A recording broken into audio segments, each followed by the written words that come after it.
হাইকোর্টের পর supreme court. SSC মামলায় সুপ্রিম কোর্টে বড় জয় রাজ্যের। নিয়োগ প্রক্রিয়ায় হস্তক্ষেপ করল না আদালত। ফলে এসএসসি মামলায় সম্পূর্ণ ক্লিন চিট পেয়ে গেল কিন্তু রাজ্য স্কুল সার্ভিস কমিশন। আজকে সুপ্রিম কোর্টে এসএসসি সংক্রান্ত গুরুত্বপূর্ণ মামলায় স্কুল সার্ভিস কমিশনের নতুন বিজ্ঞপ্তি অনুযায়ী নিয়োগ প্রক্রিয়ায় আর কোনো বাধা রইল না। 2025-এর রুল অনুযায়ী যে বিজ্ঞপ্তি প্রকাশ করা হয়েছে তাতে সম্মতি দিল সুপ্রিম কোর্টও।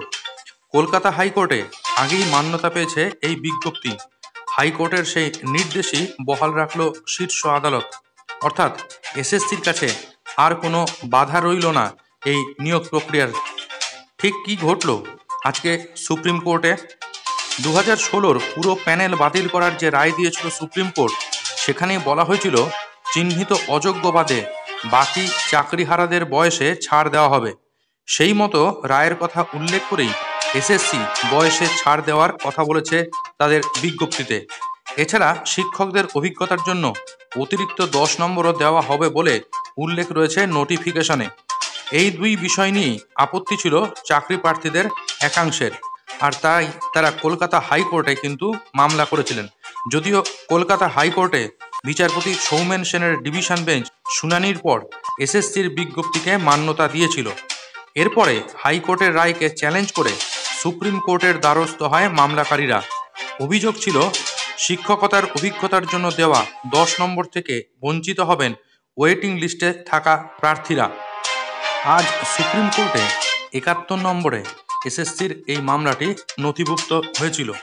বিচারপতি সঞ্জয় কুমার বলেন, টেন্টেডরা অর্থাৎ অযোগ্যরা তো বাদ হয়েই গিয়েছেন, আনটেন্টেড অর্থাৎ যোগ্যরা বাড়তি সুযোগ পেলে ক্ষতি কি? তাদের তো পড়ানোর অভিজ্ঞতা রয়েছে। ফলে আজ অর্থাৎ 21শে জুলাই দিনটা কিন্তু রাজ্য স্কুল সার্ভিস কমিশনের কাছে অত্যন্ত স্বস্তির একটা দিন।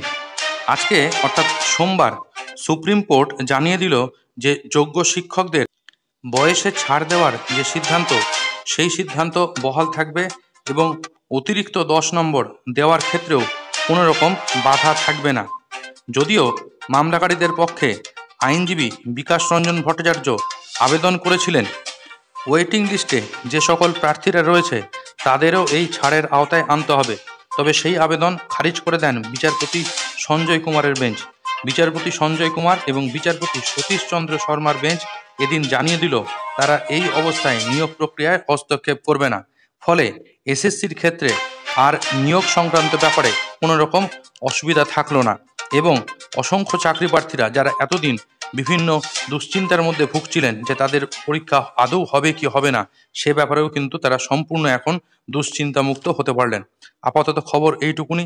ভালো থাকুন সকলে, সুস্থ থাকুন এবং চ্যানেলটা সাবস্ক্রাইব না করে থাকলে অবশ্যই সাবস্ক্রাইব করে রাখুন।